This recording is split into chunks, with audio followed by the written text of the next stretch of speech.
Welcome to Not Milk Never Milk. Subscribe if you're lactose intolerant.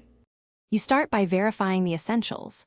Check laptop and router firmware versions and update if outdated because performance fixes are often included. Run a speed test close to the router so you have a baseline of download, upload, and ping. Once done, power cycle the router and reboot your laptop to clear transient issues. Make sure to disconnect or pause other bandwidth-hungry devices so the test reflects your machine's capability rather than network congestion. You should then optimize configuration.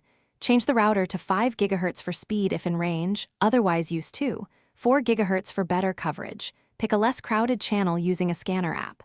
Update your laptop's Wi-Fi driver and turn off adapter power saving to prevent throttling.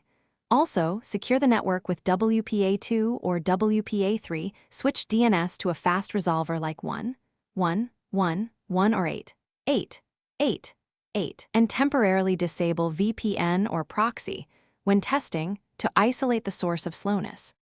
Finally, take advanced actions. Relocate the router to a central, elevated spot and reduce obstructions. If Wi-Fi still lags, test via Ethernet or power line to see if wireless is the problem. If configuration creep persists, reset the router to factory defaults and reconfigure SSID and security from scratch so misconfigurations are removed. If problems continue, run your laptop's network reset, scan for malware, and test connectivity with a different device. If that device is fine, you'll know to focus repairs on your laptop. Thanks for watching. If this was helpful, leave a like and consider subscribing. See you next time.